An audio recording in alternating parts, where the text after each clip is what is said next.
Conversar sobre la geohistoria adquiere características fundamentales, sobre todo en este momento, como posible brújula de nuestra conversación. Quisiera llamar la atención de los distinguidos usuarios y las distinguidas usuarias, integrantes del movimiento comunal, sobre el Plan de la Patria. En su gran objetivo histórico número 2, el Plan de la Patria se propone continuar construyendo el socialismo bolivariano del siglo XXI en Venezuela, como alternativa al sistema destructivo y salvaje del capitalismo, y con ello asegurar la mayor suma de felicidad posible, la mayor suma de seguridad social y la mayor suma de estabilidad política para nuestro pueblo. Permítanos destacar lo que entendemos son los ejes de este objetivo. Primero, nuestro pueblo. Ese es el objetivo. Ese es lo que diríamos si estuviésemos en un aula de clase con nuestros estudiantes del pedagógico. El objetivo general, el gran objetivo, nuestro pueblo. Objetivos específicos: asegurar la mayor estabilidad política, la seguridad social y la mayor suma de felicidad posible. Es decir, asegurarle a nuestro pueblo la estabilidad política, la seguridad social y la mayor suma de felicidad posible. Esos son los objetivos que nos proponemos. Para alcanzarlo tenemos que desarrollar una estrategia. Crear conciencia frente al sistema capitalista, pero no el sistema capitalista como algo abstracto, no, como algo concreto, porque tiene prácticas salvajes y destructivas. Y como gran finalidad, como gran norte, entonces, construir la alternativa, el socialismo del siglo XXI. La lectura de este objetivo nos instala en la geohistoria. ¿Por qué? Porque estamos hablando de lo que está en la mente. Los teóricos lo llaman lo superestructural, el sistema. El sistema. Pero que cuando nosotros hablamos de sistema, se piensa que estamos hablando de algo vago, de algo difuso, de algo gaseoso, de algo etéreo. No, el sistema es algo concreto. Y ese concreto tiene una práctica destructiva, salvaje. Ya ustedes han escuchado hablar del capitalismo salvaje. Bien, ese capitalismo salvaje atenta contra nuestra felicidad, contra nuestra seguridad y contra nuestra estabilidad.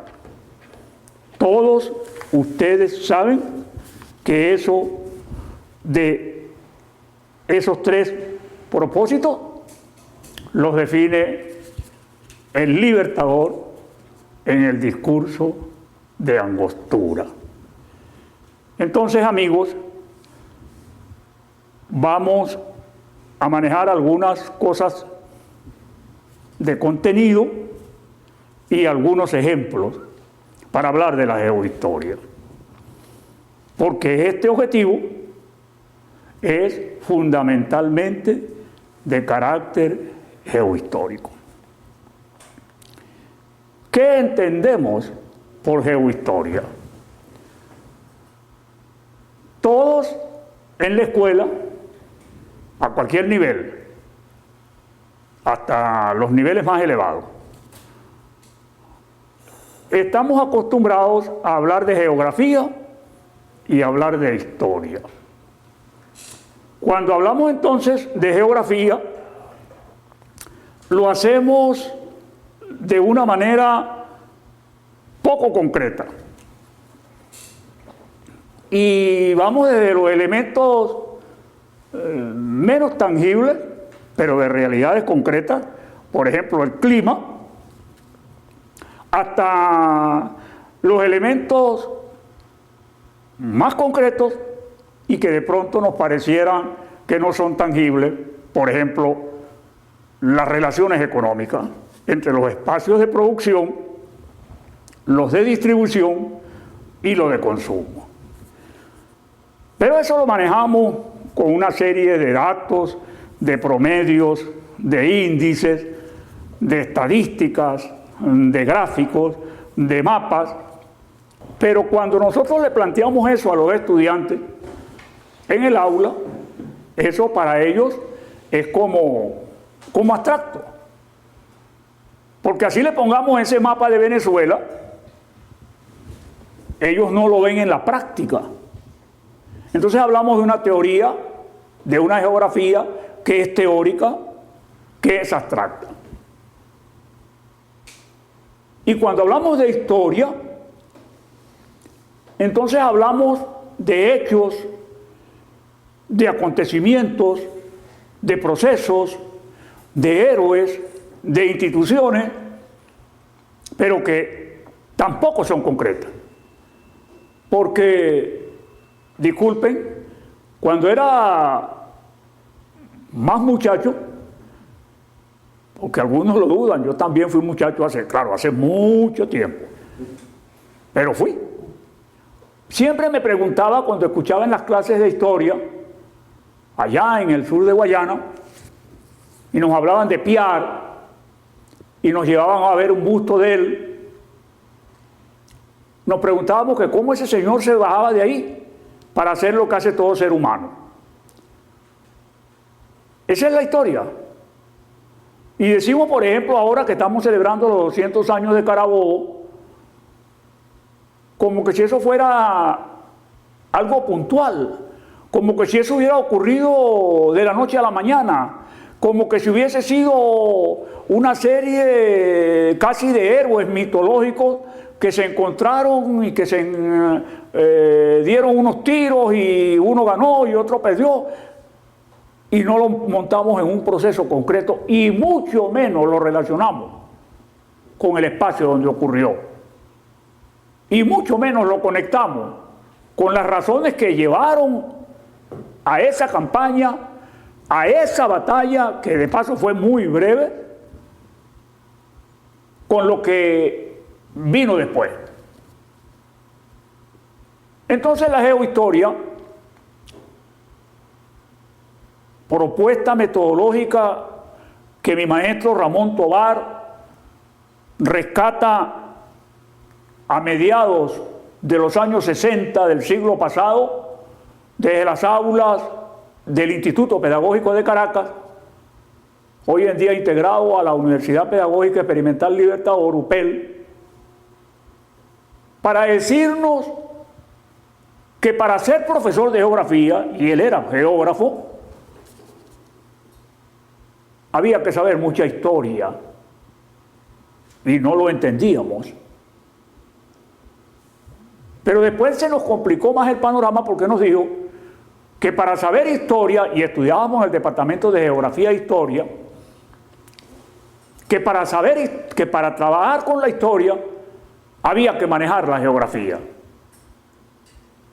Amigos, se nos perdió la brújula. En Guayana tenemos un refrán un poco más duro, pero no lo voy a usar por respeto a las damas. Se nos perdió la brújula, porque tenemos una escuela, no teníamos, tenemos en el siglo XXI, ya en la tercera década, una escuela en la que se habla de historia y se habla de geografía. Y es como que si estuviésemos en un pasillo y salimos de la habitación historia y cerramos esa puerta y después abrimos la puerta de geografía y al revés. No es así. No ocurre así en la realidad. Cuando ustedes vayan por la calle principal, por la calle Real, por la avenida más importante que en casi todos los pueblos es la avenida Bolívar, vean a los lados de lo que ustedes están recorriendo, vean las casas, vean los edificios, vean los terrenos, vean las plazas, vean los monumentos, vean la vía, la carretera, la autopista, la avenida, y dense cuenta que esas casas, en su estructura, en sus dimensiones, en su tamaño, en su disposición, que esas plazas, con su diseño, con su monumentalidad, y dense cuenta que esos monumentos, con su tamaño, con sus dimensiones, y dense cuenta que esos terrenos ocupados, o baldíos,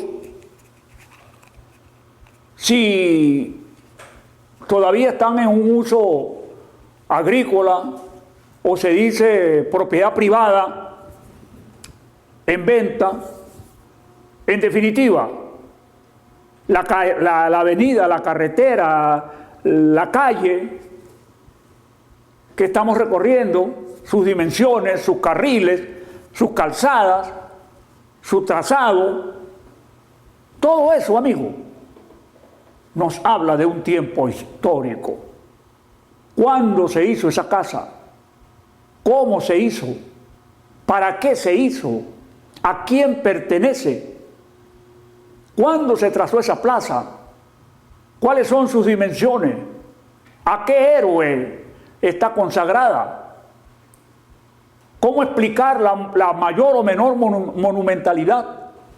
Ese terreno que está allí, usado o cercado con un letrero que dice propiedad privada, no traspase, ¿de quién es? ¿Desde cuándo está allí? Eso responde a una explicación histórica.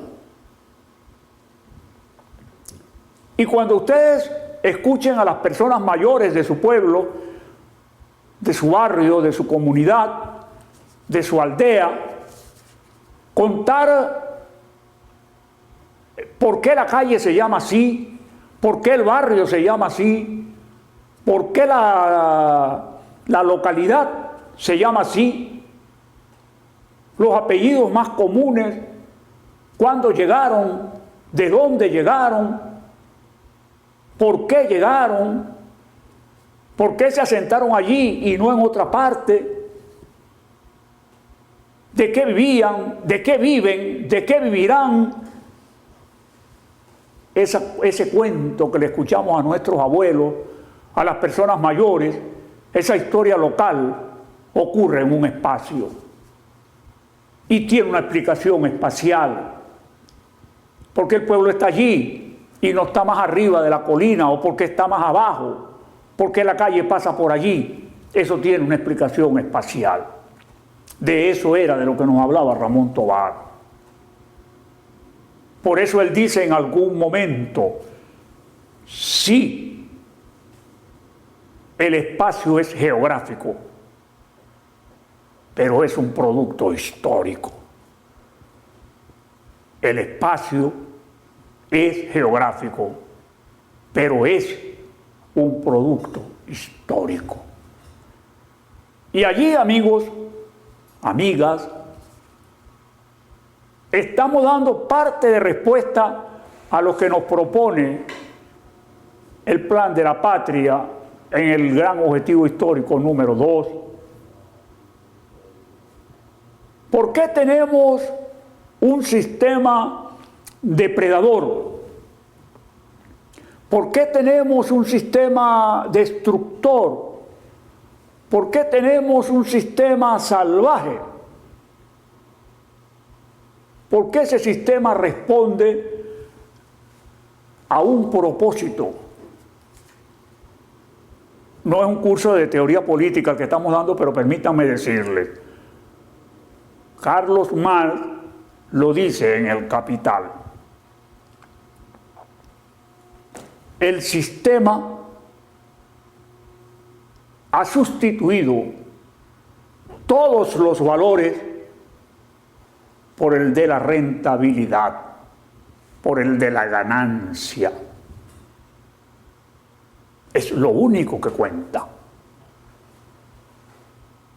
Y aunque pudiera parecer una digresión, permítanme decirles lo siguiente. La revista Forbes, la que leemos los millonarios, la que dedica su reportaje a las grandes fortunas, en su último número informa que el año pasado, en plena pandemia, las grandes fortunas del mundo, que son 5 nada más, por cierto, ninguna está en Venezuela, por si acaso, 5 nada más, se multiplicaron más de 5 veces cada una. Esa es la base del sistema. Y ese sistema que se dedica a acumular y a acrecentar y a multiplicar sus ganancias, que es lo único que les interesa, no se va a detener en garantizar la mayor suma de felicidad posible al pueblo. Ese no es su problema. Eso se lo plantea alguien como Hugo Chávez, que tuvo una enorme preocupación social. Y a ustedes, comuneros y comuneras, les digo, ustedes son docentes. No importa que no se hayan graduado en una escuela de educación, en un pedagógico. Ustedes son docentes. ¿Por qué son docentes? Porque ustedes educan al pueblo. Educan al pueblo en cuanto a sus deberes y en cuanto a sus derechos. Ustedes tienen que crearle la conciencia al pueblo de la necesidad de buscar esos objetivos, de buscar esa máxima felicidad posible, esa máxima seguridad social, esa máxima estabilidad política. ¿Cómo hacerlo? En primer lugar, creando conciencia hacia el valor del espacio local. Esa es la esencia del poder comunal. El valor del espacio local. Ese espacio no es una casualidad. Ese espacio no surge por artilugio. Surge como el resultado de una intervención concreta que puede resolverse con esa función social o que puede resolverse, como nos han venido señalando hace mucho tiempo, hacia intereses particulares. Esos intereses particulares no tienen ningún interés, no les preocupa, no les llama la atención lo que llamamos la felicidad social. Y por eso hay que crear lo que Simón Rodríguez llama la topofilia, es decir, el amor al lugar. Por eso ustedes son educadores, porque ustedes desarrollan el amor hacia lo local. Mi maestro Ramón Tobar encontró una hermosa lectura de Rabindranath Tagore, en la que dice: solo se ama lo que se conoce, solo se defiende lo que se ama. Solo se ama lo que se conoce, solo se defiende lo que se ama. ¿Cómo vamos a pedir nosotros que nuestros estudiantes a cualquier nivel, insisto en eso, la escuela es una unidad, la escuela es un continuo, desde sus primeros niveles hasta los más elevados? Y quienes son educadores de oficio saben que nunca se deja de aprender, nunca se deja de estudiar. Como dice una máxima china, algunas veces enseñamos algo, siempre aprendemos mucho.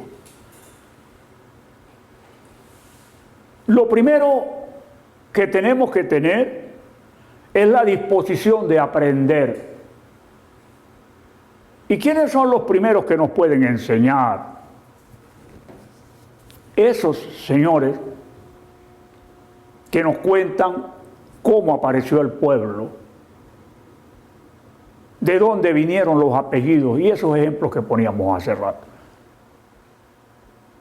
Eso lo llama Simón Rodríguez topofilia, amor al lugar. ¿Cómo vamos a pedirle a los estudiantes a cualquier nivel, repetimos, que defiendan este país, si cuando le enseñamos historia lo hacemos con monumentos del exterior? Hay comunas conectadas hoy aquí que son de los Andes, por ejemplo. Tengo mucho tiempo que no paso por allí, pero cuando uno estaba en la iglesia principal de Mucuchíes, veía un cerro desde la iglesia. Un cerro desde la iglesia. Y en ese cerro se ven como unos escalones. Como unos escalones. Esos escalones, lo saben los de la zona, son restos de los taludes que los pueblos originarios hicieron para desarrollar sus cultivos en vertientes. Entre estos comuneros y comuneras con los que estamos interactuando, deben haber de los llanos. Y en los llanos son muy común lo que los llaneros llaman préstamos. Bien. Es decir, taludes promontorios, cerritos. Bueno, esos préstamos, que llaman los llaneros, son restos de una cultura de los aborígenes que habitaron esa zona, que con esos taludes, que con esos cerritos, preveían y se protegían de las inundaciones. Entre estos comuneros y comuneras que están conectados con nosotros, deben haber del delta Macuro, y de todas las tierras bajas inundables. Y deben saber que los guaraos, que los arahuacos, que los caribes que habitaban esas zonas, cuando llegó el colonizador europeo, cuando llegó el conquistador europeo, sabían cómo manejarse frente a las inundaciones, sabían cómo desarrollar cultivos que no fuesen afectados por las inundaciones, sabían cultivar en época de lluvia. Y los que están en las orillas del Orinoco, Guárico, Apure, Bolívar, Anzoátegui, saben que nuestros caribes que viven en esas zonas se desplazan en ciclos anuales de acuerdo a la lluvia, de acuerdo al periodo de sequía, que con la cultura europea llamamos invierno y verano. Hemos puesto ejemplos de los timotes, de los iraara, de los caribes, de los guaraos, de los cariñas, para que no se crea que son solamente las llamadas culturas indígenas desarrolladas de Mesoamérica o del altiplano peruano-boliviano, las únicas que aquí tenían una profunda relación con su entorno. En esa profunda relación que nuestros primeros aborígenes, que los habitantes originarios de estas culturas tenían, hay una relación de respeto hacia el ambiente, hay una relación de respeto hacia el entorno, hay una relación de respeto hacia la madre naturaleza. Pongo un ejemplo sencillo, otro más. Hoy es 8 de septiembre. Los orientales sabemos, los naturales de Oriente y los reencauchados como yo, sabemos que hoy es el día de la Virgen del Valle. Y en todo Oriente se celebra la patrona de Oriente. Yo los invito a que vayan, por ejemplo, a Margarita, y vean dónde se cultiva, y vean dónde se comercializa, y vean qué se cultiva, ya no porque estamos muy influenciados por la cultura urbana que llamamos, pero como lo que queda de aquellos guayqueríes todavía preserva buena parte de esa cultura. Otro ejemplo, más hacia acá. Estamos celebrando la era de los bicentenarios. Así la definió Chávez. Me disculpan que no me refiero a Chávez con ese bojote de títulos que le pone la gente. Prefiero llamarlo como lo llama el pueblo. Chávez, directamente. Recuerden abril del 2002, cómo el pueblo se agolpó a las puertas de Miraflores y pegado de la reja el pueblo gritaba: yo voté por Chávez y quiero a Chávez.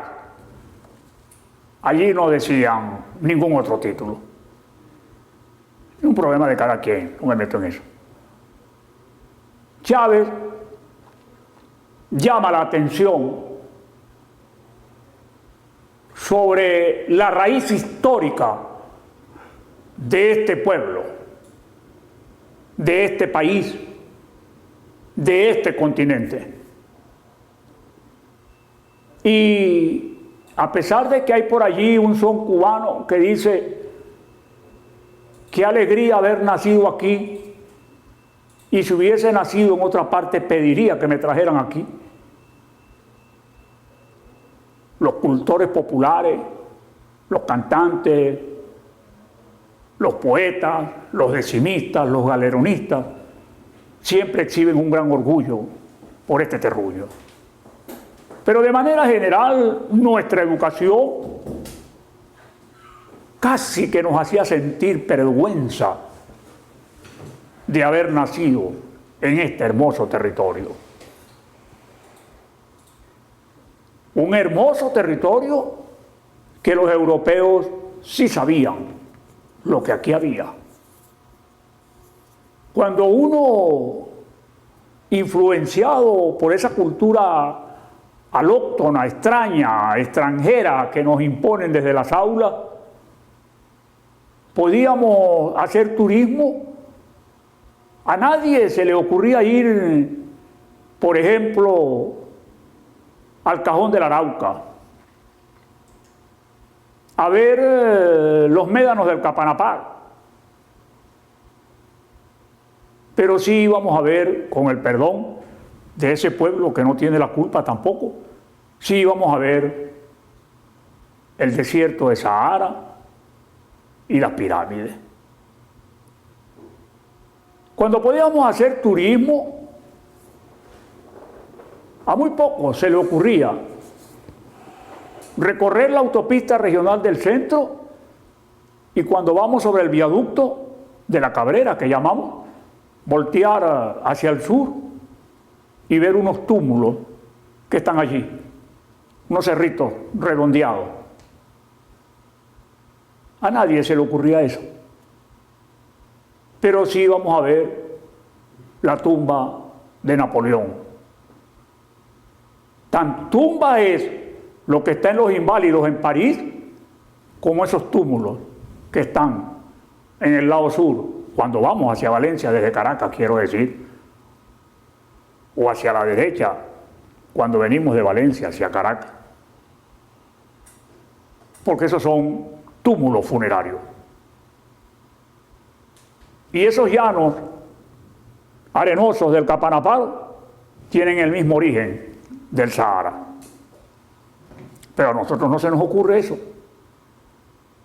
Y si vamos a deslumbrarnos frente a los grandes templos, por ejemplo, de Toledo, recubierto de oro, pero a nadie se le ocurre ir a ver lo que queda de las famosas y mitológicas excavaciones de Buria o de Buría, donde el negro Miguel levantó a la población de un supuesto yacimiento de oro que allí había. Porque hemos tenido una educación extranjerizante, una educación que, lejos de decir la enorme potencialidad que tiene Venezuela y que ustedes ven en ese mapa físico,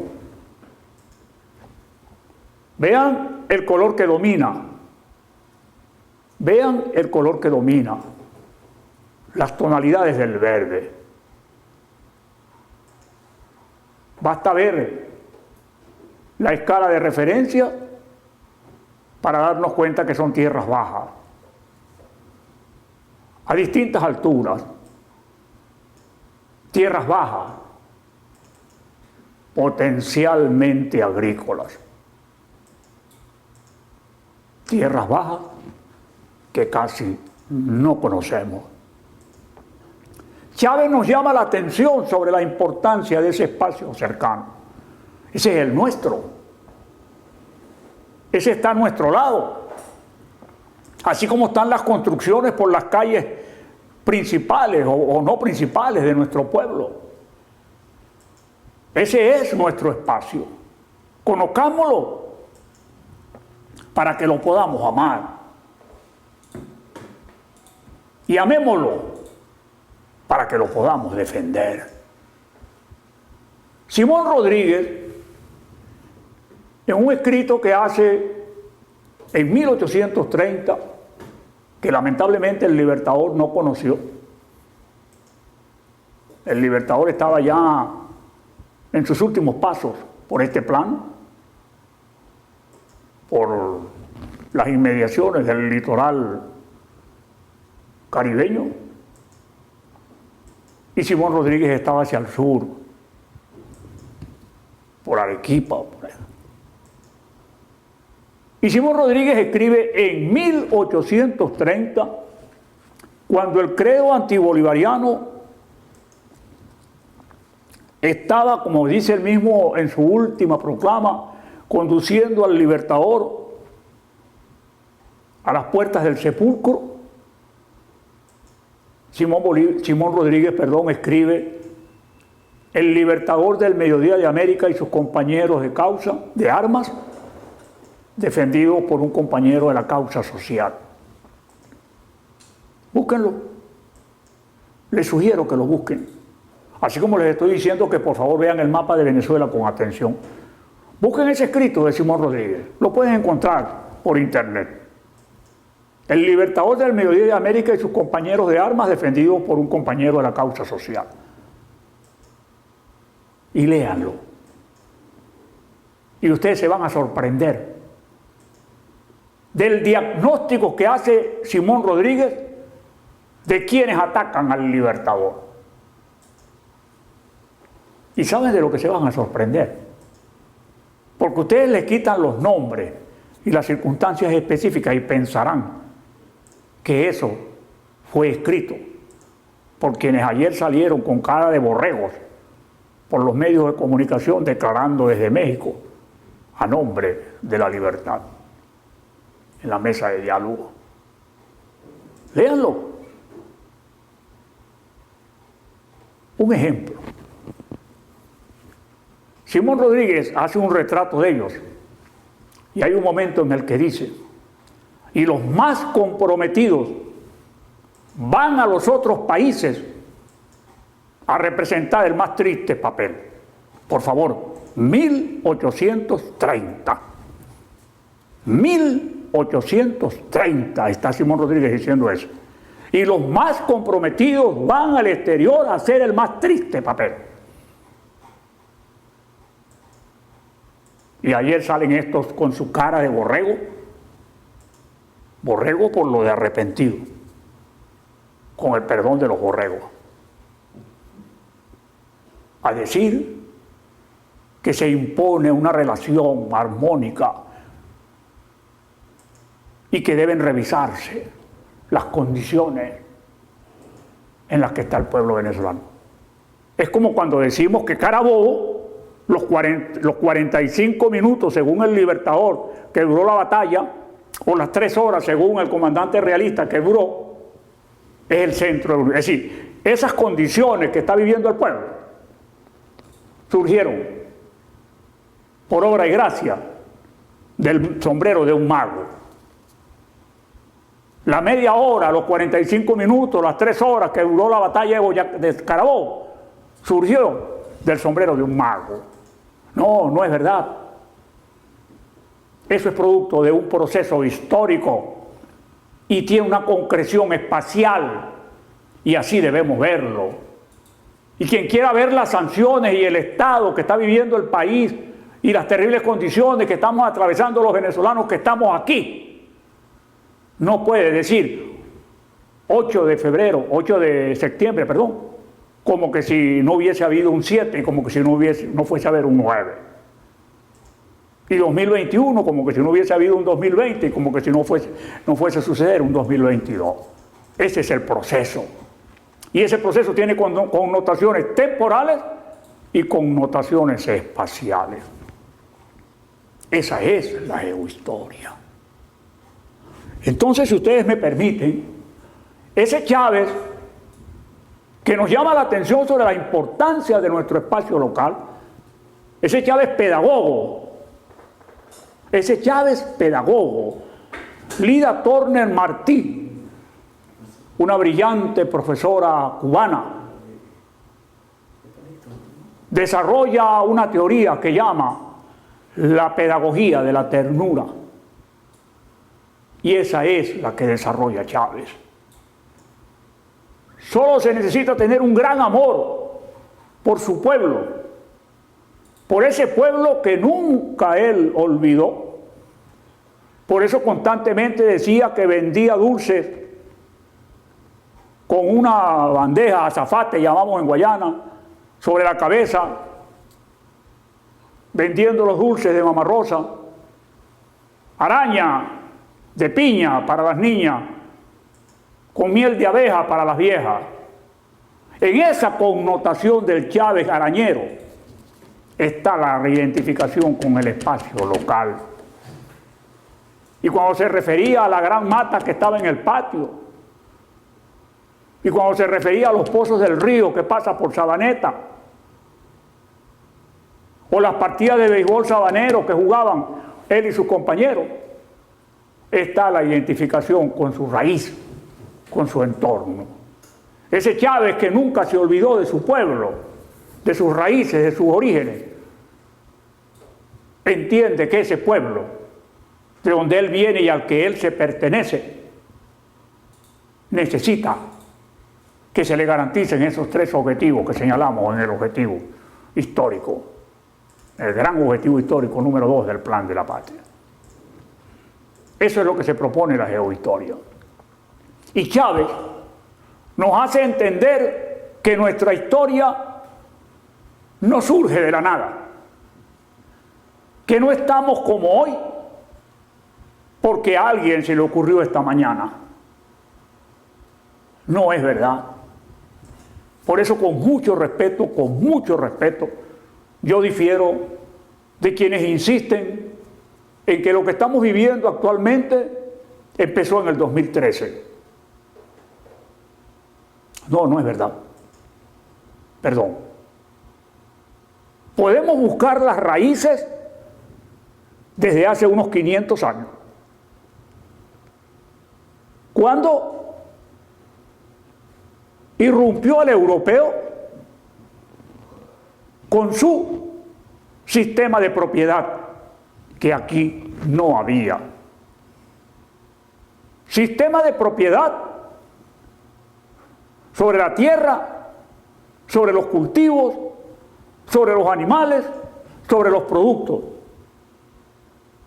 Los economistas los llaman sobre los bienes de producción. Eso no lo tenía el aborigen.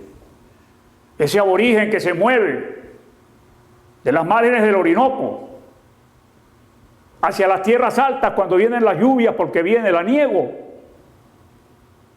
todavía tiene respeto hacia su entorno, hacia su ambiente.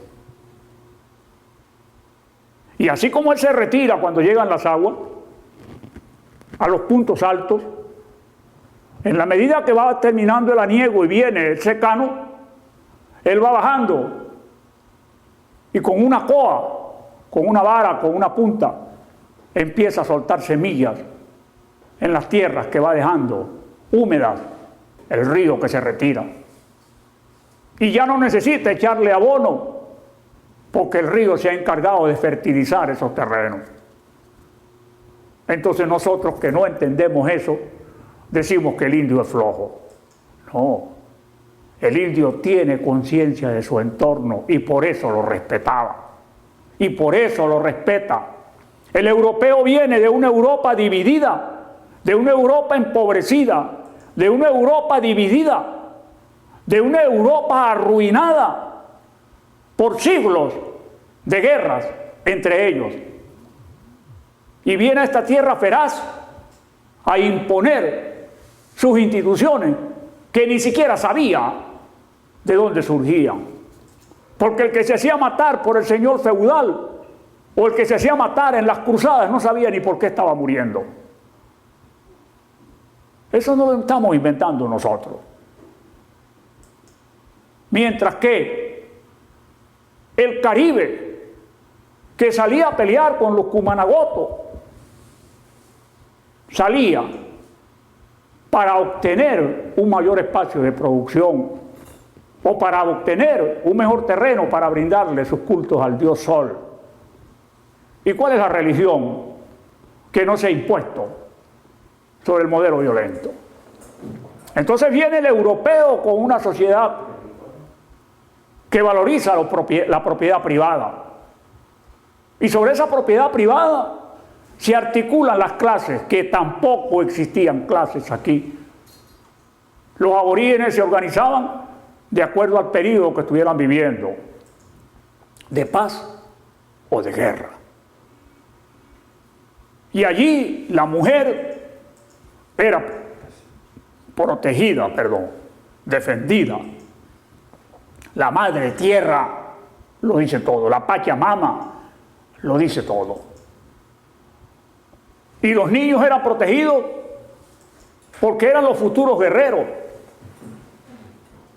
Y los ancianos eran respetados porque eran la expresión de la experiencia y del conocimiento.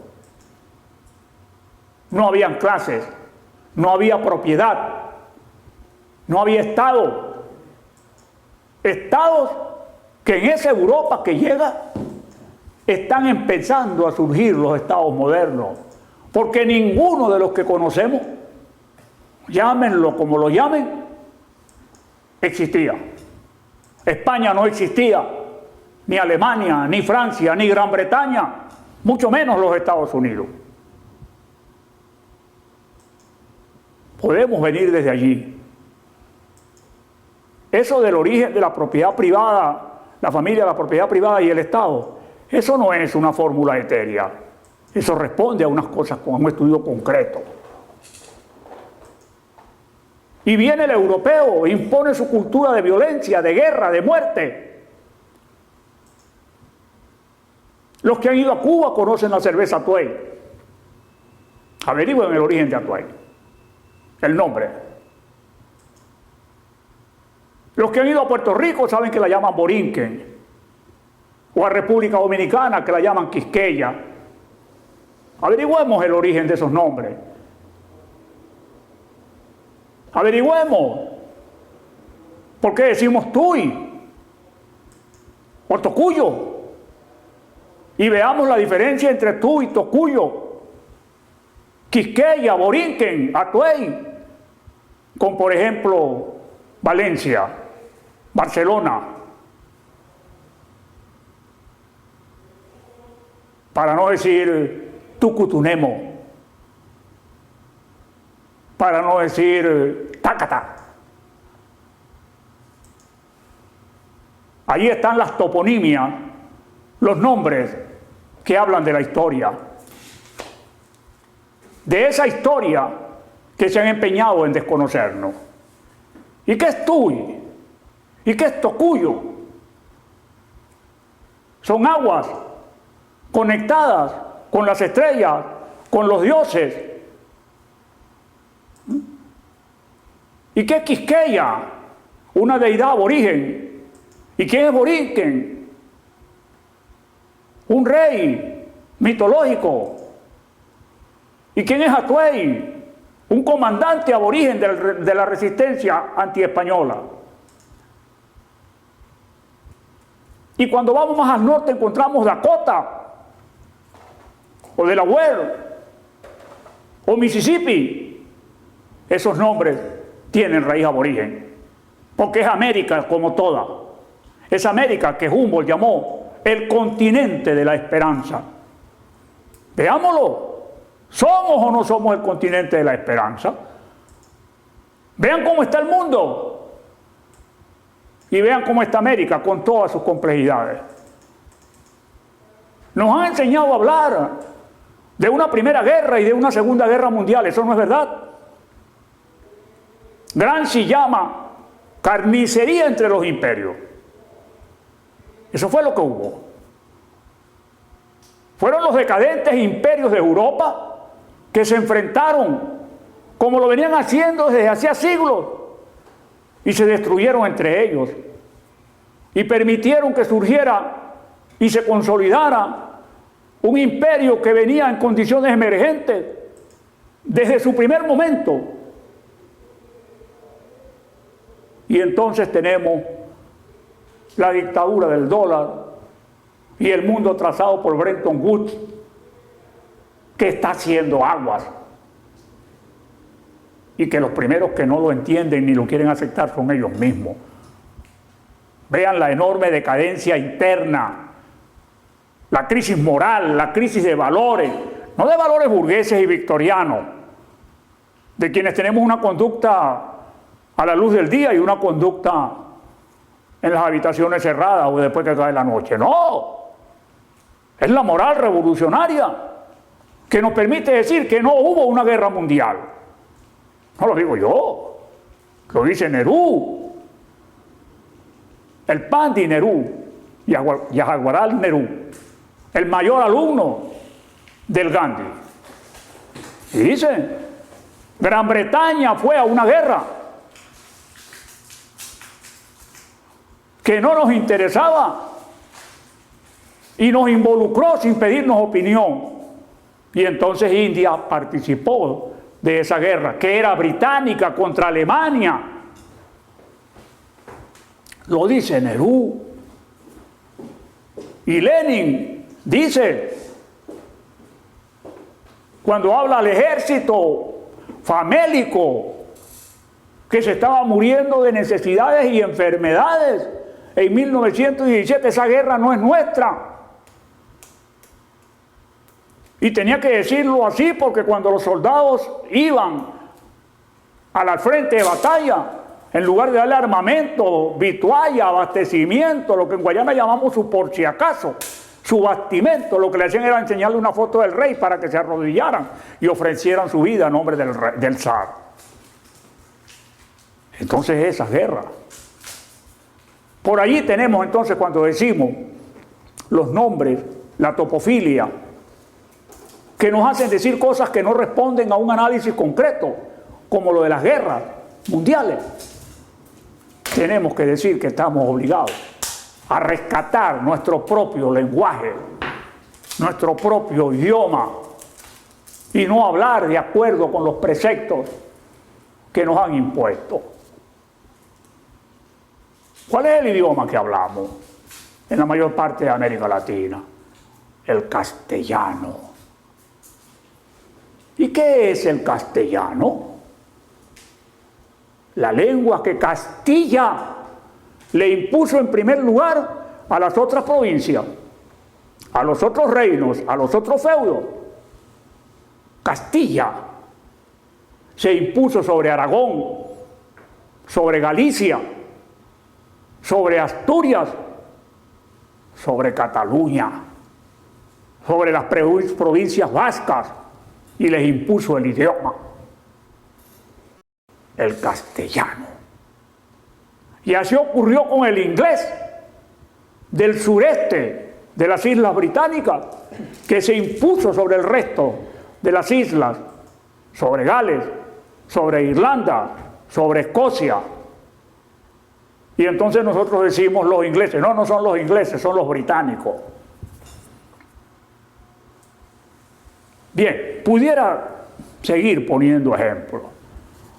Chávez, en definitiva, nos llama la atención sobre la riqueza de esta tierra, de esa tierra que llamamos Curiepe, de esta tierra que llamamos Guayana, donde yo nací. Pero que no es Guayana porque la llamaron los españoles, no. Es Guayana porque la llamaron así los aborígenes que vivían allí, que cuando llegaron aquellos tipos pálidos, se les parecía una madera blanca que ellos tenían, que llamaban guayana. Es así. Chávez nos llama la atención sobre la riqueza nuestra, de nuestras tierras, de nuestros cultivos, de nuestras especies maderables, de nuestra fauna, de nuestra ictiofauna, de nuestra foresta, de nuestros cultivos, de nuestros productos. Nuestras damas, que afortunadamente nos esclavizan. Yo lo puedo decir con mucho orgullo.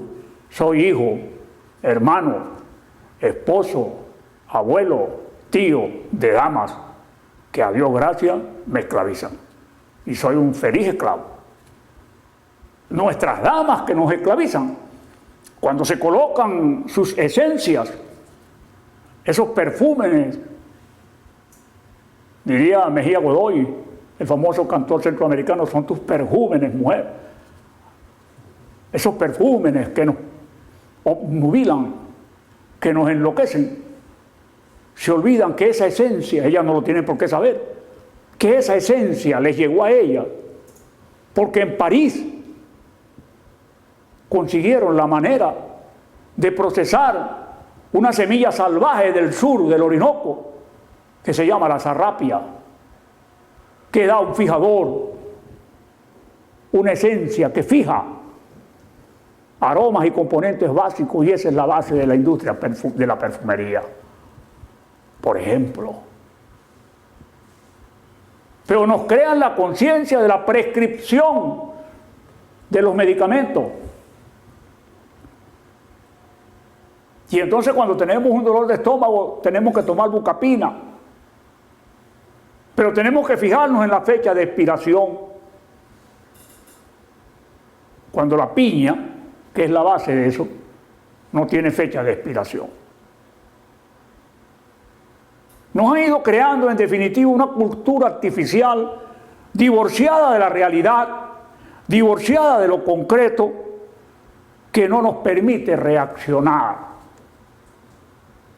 Hacia allá dirige Chávez, esa clase permanente, plena de pedagogía de la ternura que le dio al pueblo durante su muy lamentable breve tránsito. ¿Sí? Y nos hace sentir orgullosos de haber nacido aquí. Y cuando estudiamos cualquier proceso,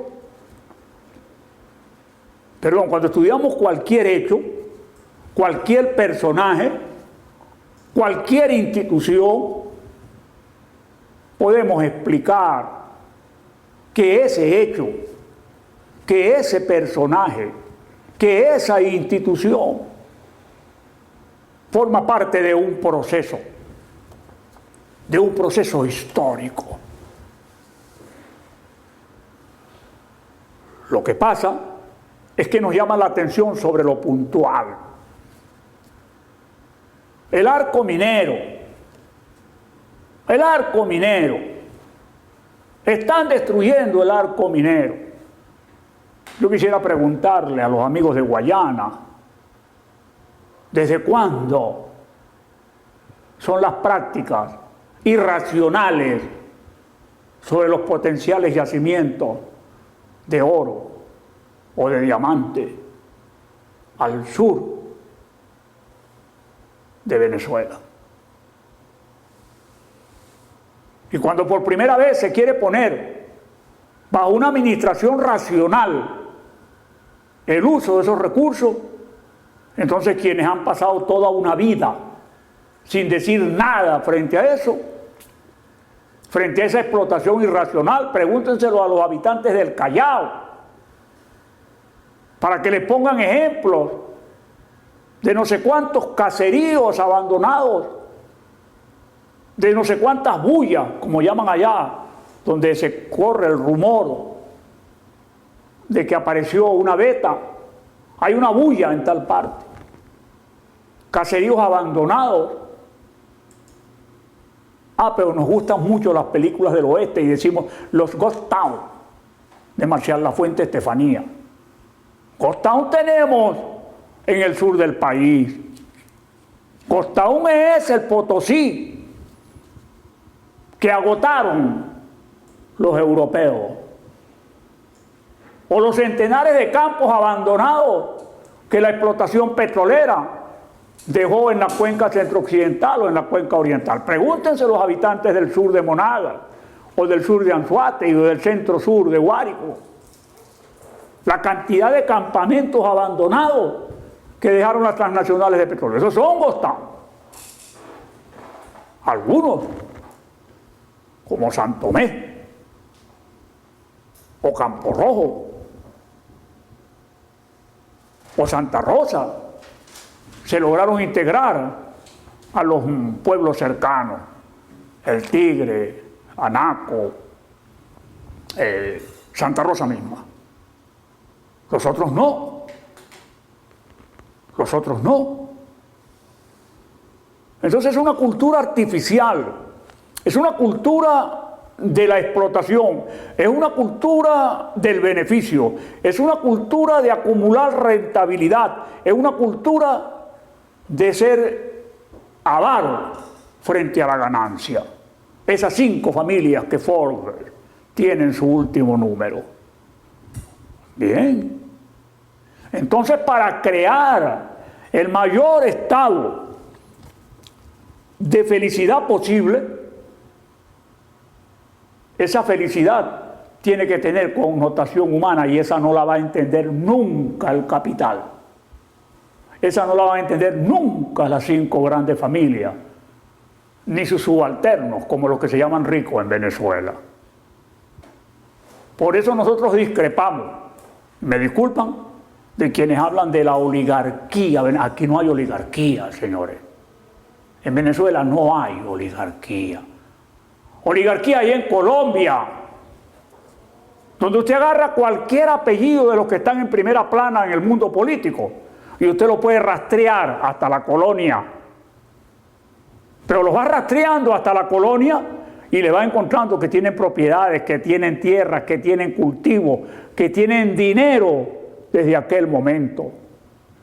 O en Lima, o en Perú, los que no quieren dejar gobernar a Castillo. Y no lo van a perdonar nunca que alguien como él haya llegado al Palacio de Pizarro. Esa es una historia que apenas está empezando, este capítulo, porque viene desde la colonia. Allí sí hay oligarquía. Apellidos rancios, de sabor colonial, que en un primer momento no encontraron qué hacer con la ebullición de la Guerra Nacional de Independencia, que Bolívar se sobrepuso a sus limitaciones minúsculas, pero una vez que se recuperaron, en los mismos festejos de Boyacá, empezaron a actuar contra Bolívar. ¿No lo creen? Lean el discurso que el representante de la sociedad bogotana le dio al Libertador cuando llegó después de la batalla de Boyacá. Y Bolívar, el Libertador, el presidente, con el perdón de ustedes que no era cogido a lazos, sabía con quién se estaba enfrentando. Y lean la respuesta que le dio el Libertador. Escasos 7 días después de Boyacá, 3 días después de Boyacá. 7 días llegó Bolívar después a Caracas después de Carabobo. Léanlo. Allí sí hay oligarquía. La fractura de Colombia, la Colombia de Bolívar. Otra observación, no hay Gran Colombia. Nunca ha habido Gran Colombia. No hay un documento oficial, uno, firmado por Bolívar, por Santander, por Narvarte, por Urdaneta, que fue el último presidente que tuvo la República de Colombia de Bolívar, que diga Gran Colombia. República de Colombia. Así lo dice Bolívar en la Carta de Jamaica. Y así lo mantiene hasta el final. Así lo mantiene hasta el final.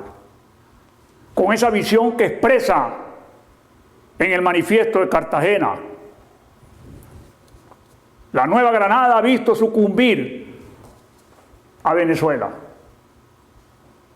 Debe socorrerla para evitar males semejantes. Y así lo dice en la Carta de Jamaica. Si la Nueva Granada y Venezuela logran convenirse, ahí es donde está la clave. Formarán una república que se llamará Colombia. Esa Colombia no respondía a los intereses de esa oligarquía reinosa, que es la que está en el Palacio de Nariño. No respondía a los intereses de la oligarquía limeña, que es la que cree que el Palacio de Pizarro le pertenece. Eso es. Frente a esa oligarquía es que Chávez nos llama a reaccionar, a actuar, para poder crear el régimen de felicidad social, que es condicionante de la estabilidad política. ¿Quién ha dicho que en Europa los gobiernos tienen estabilidad? No es solamente Italia, que ha tenido más primeros ministros casi que años que van después de la Segunda Guerra, llamada mundial. Es Gran Bretaña, supuesto ejemplo de estabilidad política. Vean las enormes conmociones sociales que hay en Gran Bretaña. Es que los chalecos amarillos que protestan en los campos elíseos y que se están siendo juzgados hoy, 8 de septiembre, en un tribunal en París, para que respondan por los daños causados a la propiedad privada, surgieron de la noche a la mañana. Es que las protestas que golpean al mundo laboral alemán no son cualitativamente semejantes a las que denuncia Marx en los burundíes. Es el fenómeno cualitativo el que nos interesa.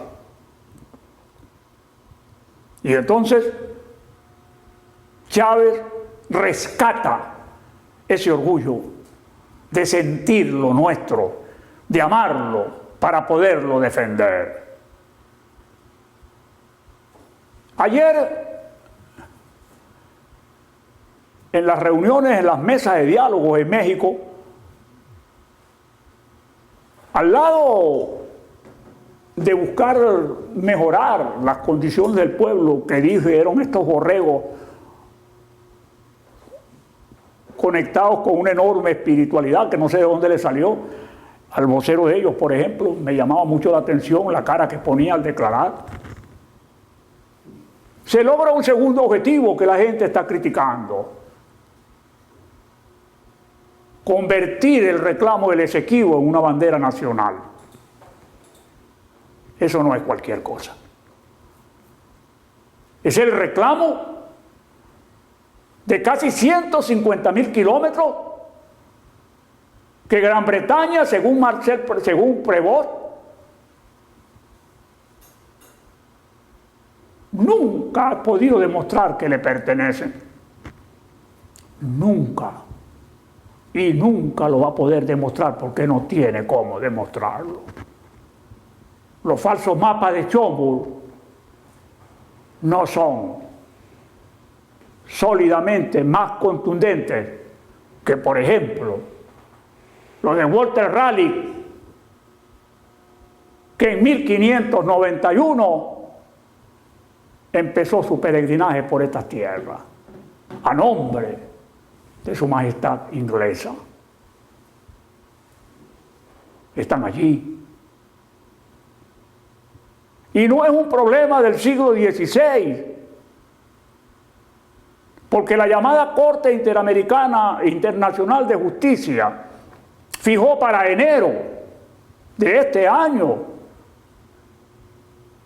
el momento en que iba a hacer su dictamen y todavía no lo ha hecho, porque la República Cooperativa de Guyana pidió postergación de la decisión, porque no tiene cómo demostrar la propiedad. No tiene documentos históricos, ni cartográficos, ni legales que vayan más allá de la usurpación de un territorio que no le pertenece, que en aquel momento estuvo inspirado en la explotación de los yacimientos auríferos, que luego descansó en la necesidad de interconectar el Orinoco con el Río de la Plata internamente para desarrollar un viejo proyecto británico de la navegación interior del continente, porque si vemos el fenómeno de la colonización europea, fue fundamentalmente un fenómeno costanero, que luego se descansó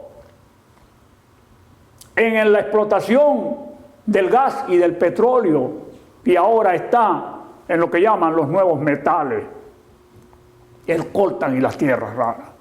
No hay más nada. Y sin embargo, estos señores nunca han tenido una política de defensa del Esequibo. ¿No me lo creen?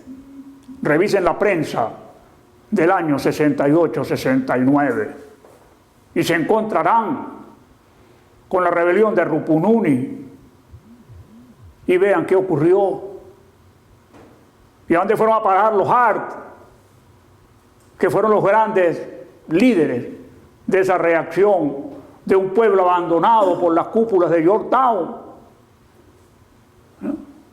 que nunca ha tenido interés en ese espacio interiorano.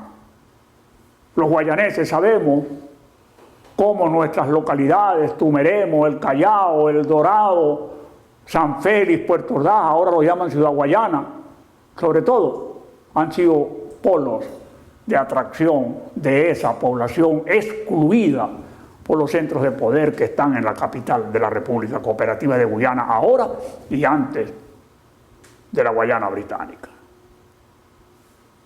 Es eso. Pero uno le dice a la gente, ¿dónde está la Guayana Esequiba? ¿Qué representa? Y no lo reconocemos.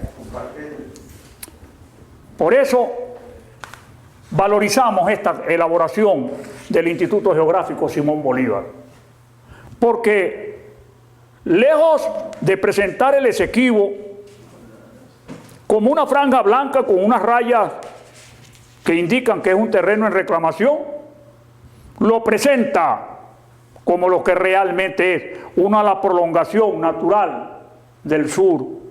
Y veamos de nuestra inmensa Guayana. El sur, incluyendo el territorio que nos quitó Brasil, pero esa es otra cosa.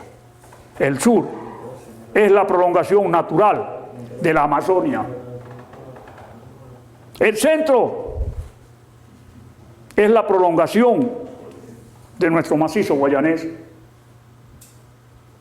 Y el norte, la prolongación natural de nuestra inmensa llanura mediterránea del Orinoco Apure, que es sede nada más y nada menos que la franja petrolífera del Orinoco.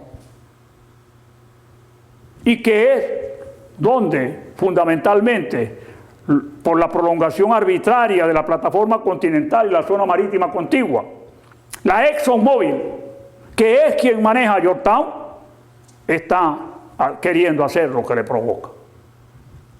Pero además está lo que hemos dicho, el sueño británico de crear un canal de navegación interna que conectando el Orinoco llegue hasta el Río de la Plata. Eso es posible. El Orinoco, el Caciquiare, el Río Negro, el Amazonas, el Paraguay, el Paraná, el Río de la Plata, penetran todo el continente. Esa es la realidad. Ese es un problema de naturaleza geográfica, pero no geográfica como la Guayana Esequiba está entre el paralelo tal y el paralelo tal, el meridiano tal y el meridiano tal, y tiene tanto de tierra baja y tal. No, es un problema de carácter histórico, Y los grandes argumentos de Venezuela son de carácter histórico para manejar este problema geográfico. Pero para manejar un problema histórico, entonces veamos la campaña de Carabobo.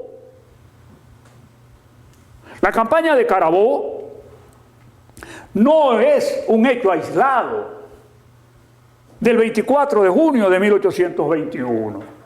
No, es un proceso que empieza a darse desde el momento en que estas repúblicas, hoy en día, empiezan a buscar su independencia del gobierno metropolitano, de ese gobierno que trajo la propiedad privada, de ese gobierno que trajo la estructura en clase, de ese gobierno que trajo la sujeción a una metrópoli, de ese gobierno que negó, como dice Bolívar, nuestros usos en la sociedad civil. Eso de 1811, de 1810, de 1808, 1811 la Declaración de la Independencia, 1810 el 19 de abril, 1808 la Conjura de los Mantuanos, tiene una raíz histórica y lo dice Bolívar en la Carta de Jamaica. ¿Queréis averiguar el origen de nuestro movimiento de la Guerra de Independencia? Consultad los anales. Revisad las leyes de India, lo dice Bolívar en 1815. Las leyes de India, que pretendieron resolver todo el ordenamiento jurídico legislando casi para cada caso. Bien, en ese momento se configura el proyecto de la Guerra Nacional de Independencia. La Guerra Nacional de Independencia, que en América comienza en Caracas, de manera que no es una cosa casual que nuestro himno dice, seguid el ejemplo que Caracas dio. Porque es el primer movimiento que tiene realmente permanencia y continuidad en el tiempo. Porque cuando Chávez habla de la CELAC y se crea la CELAC en Caracas, está rescatando el viejo proyecto de integración bolivariano que no está en la OEA. No lo digo yo.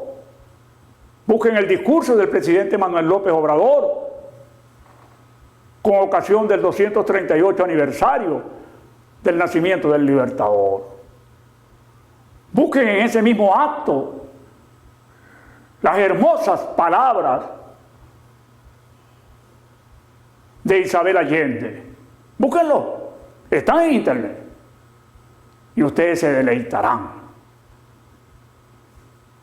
al escuchar a Isabel Allende decir, rescatemos el sueño del Libertador. La campaña de Carabobo es el resultado de una guerra que desde 1810, la parte venezolana de la Guerra Continental de Independencia fue la más larga, la más prolongada, la más sangrienta de todo el continente. Y entonces, en 1815, la Europa posnapoleónica se representa en la primera gran expedición libertadora.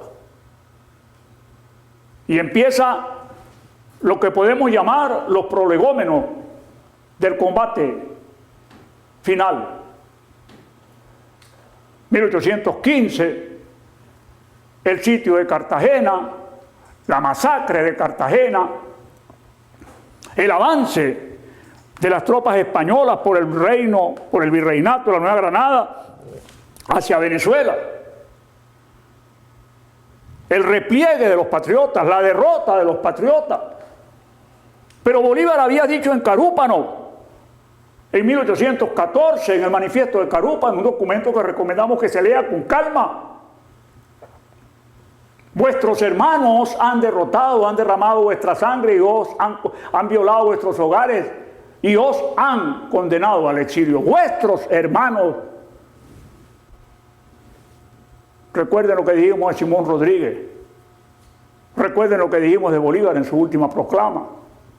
Es decir, la geohistoria nos permite ir, volver. No es una línea. No es una línea. Es una espiral ascendente envolvente, exigente, que con un punto de partida va involucrando a personajes, acontecimientos, instituciones, en una suma creciente que mi maestro llama evolución desde los relictos, es decir, los restos, hacia los enclaves, es decir, puntos que hablan de futuro. Y esa espiral, en el caso de Venezuela, hemos dicho, parecía una especie de montaña rusa, con momentos culminantes, por ejemplo, el 5 de julio. Pero ese 5 de julio fue seguido por una caída terrible, la reacción canaria. Y esa reacción canaria es seguida por las campañas admirables, la de Occidente por Bolívar y la de Oriente por Mariño.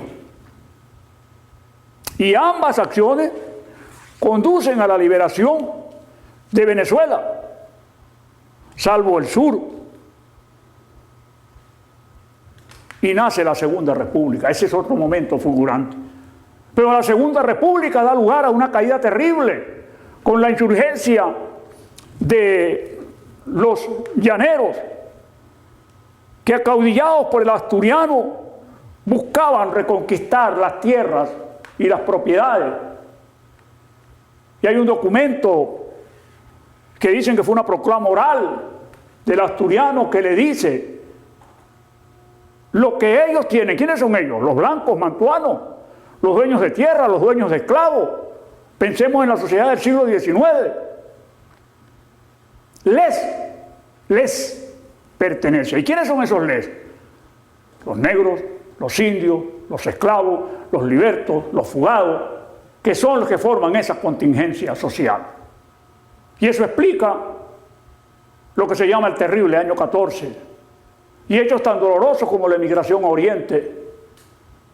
De esa emigración a Oriente rescatamos el momento en que Bolívar, desde Carúpano, emite el decreto, el manifiesto de Carúpano que ya he comentado.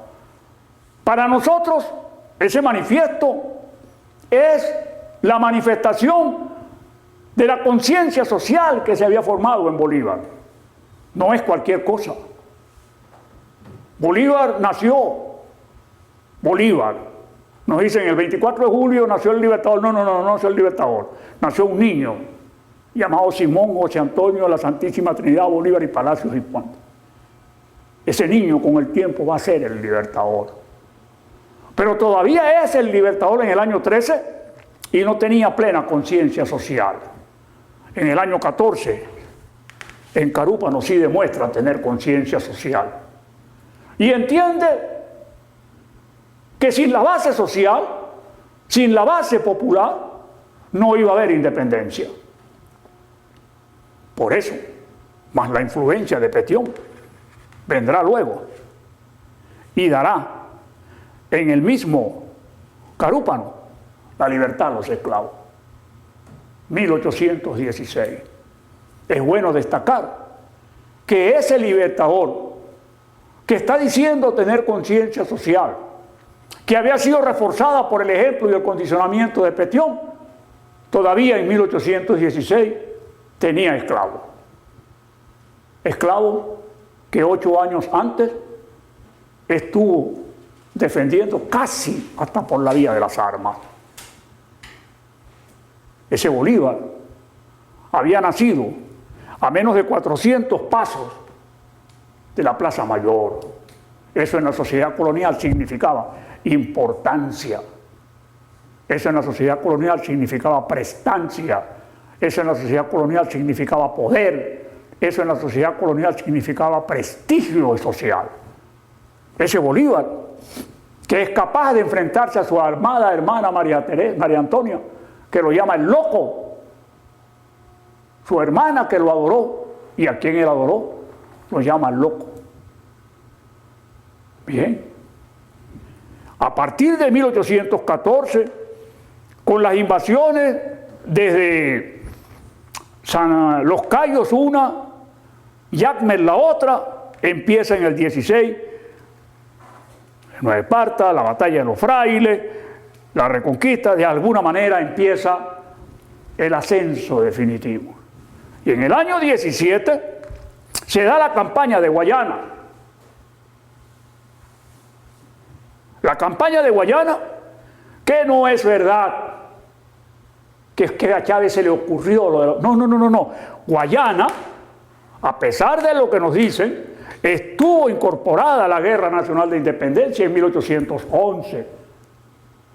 Tuvo su Junta Suprema, emitió sus decretos, pero era Guayana. Y los realistas sabían lo que significaba Guayana, y la sometieron a sangre y fuego. Hubo batallas navales, hubo batallas terrestres en el año 11, y finalmente fueron derrotados. Y el presidente de la Junta Suprema de Guayana, Juan Crisóstomo Rocio, hermano de Juan Germán, fue el más castigado de todos los conjurados. ¿Por qué? Porque los realistas sabían lo que había aquí. Y desde el año 11 hasta el 17, Guayana es el granero de los realistas. Hay un estudioso de la estrategia militar que dice que la guerra se decide cuando Morillo no ocupó Guayana y se decidió por el centro. A lo mejor sí, a lo mejor no. Ocurre la campaña de Guayana, que tampoco es de un día. Volvemos a la noción del proceso. Son muchos meses los que explican por qué Piar se dirige desde el Juncal por la solución de continuidad, que es la depresión de Unares, hacia el sur y llega a Caicara, este occidente de Bolívar. Nunca se había rendido a los realistas. Y desde aquí empieza la insurgencia contra Angostura y contra la Guayana la Vieja, lo que los guayaneses llamamos los castillos. Y en vista de que eran dos sitios inexpugnables, entonces se da la batalla en la sabana de Chirica. Y a partir de la batalla de Chirica, de la batalla de San Félix, Guayana pasa a formar parte del reservorio patriota. Y entonces el Orinoco, que Piar en su correspondencia al Libertador, señalándole la necesidad de trasladar el centro político hacia el sur, llamó muro de bronce. Este muro de bronce actuó a favor de los patriotas. Y por el Orinoco salieron cultivos, salieron productos, salieron reses, salieron productos de la fauna hacia el Caribe y hacia Europa, para garantizar la entrada también por el Orinoco de pertrechos, de armas, de equipos militares. Y a partir del 17 la guerra cambia de cara. No es que se decidió al día siguiente, pero el proceso empieza a tener otra connotación. Es desde el 17 cuando surge la campaña de Boyacá. Es desde el 17 cuando se crea la República de Colombia, 17 de diciembre del año 19. Se traslada la capital y el centro político hacia la vieja Angostura, hoy en día Ciudad Bolívar. Y luego se desarrolla la campaña del centro. Y Morillo entiende que tiene, vamos a decir, con el perdón de ustedes, el santo de espalda. Y empieza a pedir urgentemente auxilios a la metrópoli. Pero en la metrópoli se estaban desarrollando los movimientos del ascenso del liberalismo. Y aunque llegó a armarse, nunca salió la segunda expedición conquistadora. Y entonces Bolívar desarrolla una estrategia para ir llevando a los realistas hacia el terreno propicio. Y entonces le dice a Mariño, a Arismendi, a Bermúdez, que se trasladen desde el oriente hacia el centro. Y le dice a Urdaneta que se traslade desde el occidente hacia el centro. Y le dice a Cruz Carrillo que se desplace desde el occidente hacia el centro. Y le dice a Páez que se desplace desde el sur hacia el centro. Este desplazamiento hacia el oriente, desde el oriente hacia el centro, desde el occidente hacia el centro, desde el sur hacia el centro, busca crear diversiones. Los militares lo llaman acciones de divertimiento. Y los realistas, que eran numéricamente mayores, tienen que desarrollar contingentes que busquen frenar a Cruz Carrillo por el eje de Nirgua, que busquen frenar a los que vienen desde el sur por el eje del Naipe, que conecta con los llanos centrooccidentales, San Carlos, Cojedes, etc. Que busquen desplazar y frenar a los que vienen desde el oriente en las márgenes de Lunares. Y esos contingentes que se desplazan hacia el occidente, hacia el oriente, hacia el sur, disminuyen la favorable cantidad numérica que tenían los patriotas. Pero antes se han desarrollado los convenios de Trujillo, con los cuales el Libertador logra un armisticio que le da mayor capacidad de movilización a las fuerzas patriotas. Y finalmente Morillo se va, porque no creía en esos actos que le había impuesto el gobierno monárquico. Alega razones personales y se va, y Bolívar alega y dice que ese es un triunfo, porque la torre no es Morillo. Y entonces finalmente se da el 24 de junio la batalla de Carabobo. ¿Y dónde está la sabana de Carabobo? En el punto clave donde desde los llanos del centro occidente se converge hacia el centro del país. En el punto clave desde el cual, desde el occidente, se converge hacia el centro. En el punto clave en el cual es posible ascender hacia el Mar Caribe. Y lo más importante, en el punto en el cual se puede controlar el centro político del país. Y por eso Bolívar, después de Carabobo, informa al día siguiente al Congreso de Bogotá y se desplaza hacia Caracas para restaurar el centro político. Y en pleno festejo se dirige al presidente en ejercicio que está en Bogotá y le dice que le prepare un ejército de 4 o 5 mil hombres para que el Perú le dé hermanos a Boyacá y a Carabobo. Y entonces, amigos, la guerra nacional de independencia toma otro carácter. Entonces, disculpen porque me encadeno. Pasa que la fama la tiene Chávez. Esos son ejemplos de ver funcionando los hechos históricos en un espacio concreto, el espacio geográfico. Y de ver los elementos geográficos con una fundamentación histórica.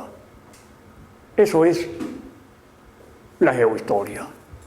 Eso es lo que mi maestro Ramón Tovar, en un libro que ustedes pueden afortunadamente consultar porque está editado por la Fundación de la Escuela Venezolana de Planificación, se llama La geohistoria y lo pedagógico, trascendencia del pensamiento de Ramón Tovar, una extraordinaria recopilación hecha por la profesora Rosa Figueroa, donde entre otras cosas les conviene está la opinión de mi maestro sobre la tesis doctoral del doctor Ricardo Meléndez. Por lo menos ese artículo deben leerlo. Bien, mi maestro llama a eso las razones geográficas de los procesos históricos y las condicionantes históricas de los fenómenos espaciales. Eso es la geohistoria. Muchas gracias.